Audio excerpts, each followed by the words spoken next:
Human's Innate Ability by TatertotThief. I'm telling you, Kex, if you want the most amount of destruction possible, talk to a human. The dragon slowly turned his 4 eyes towards the Uxlan. Not an easy feat when you have little to no neck, and blinked slowly. The Uxlan were a curious species, humans describing them as a 1.5 meter tall, overgrown porcupine with metal spikes, and no concept of personal space. Having developed on a planet with no natural predators and relatively peaceful conditions, Kex wondered if it was because they simply didn't have much experience with danger. Kex's train of thought brought him to the human's description of his own species. 2 meters tall, with the head of a rhino beetle and the body of a shark with webbed legs and hands. Do not touch their rebreather.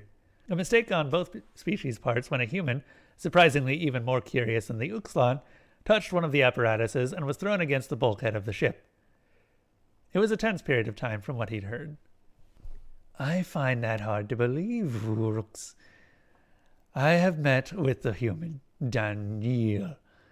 The rebreather's built-in translator having difficulty with the human's name, and I do not think he is capable of destruction like we are. You would think, with their weak bodies and no natural weapons.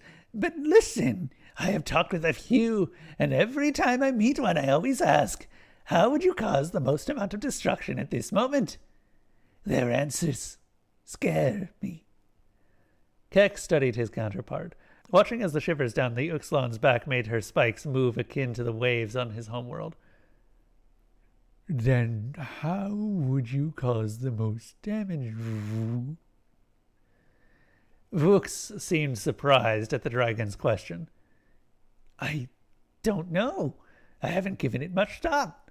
I suppose I would raid security's armory and take the captain hostage. What about you? Kex looked back at his screen and thought for a moment. I would destroy the FTL's controls and use an escape shuttle to land myself planet-side. As the universe would have it, the human Daniel walked past the engineering doors at the moment and found himself in the vision of Vux. Ah, what great timing! Daniel, could you come answer a question of mine? Daniel looked over to the two and shrugged. What's up? Vux looked up above her and looked back to the human. I think it's the birthing area. Why do you ask? It's an expression.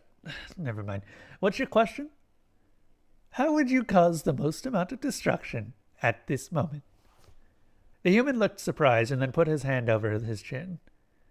I guess I would override the command center from here, spool up the FTL drive, point it at an Arius moon, lock everyone out, and take a shuttle out. Why do you ask?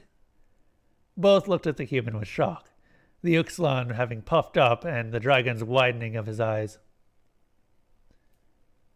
That would destabilize the moon's orbit. It would crash into Aria itself. It would wipe out the entire planet. Who would even think of doing such a thing? The human held up both hands in front as if that could help the onslaught of shouting that had just erupted from both of them. Hey, you asked me how. I would never do it, of course.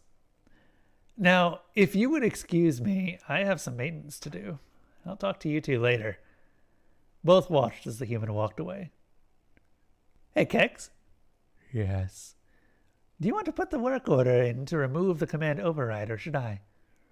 I'll get to it right now.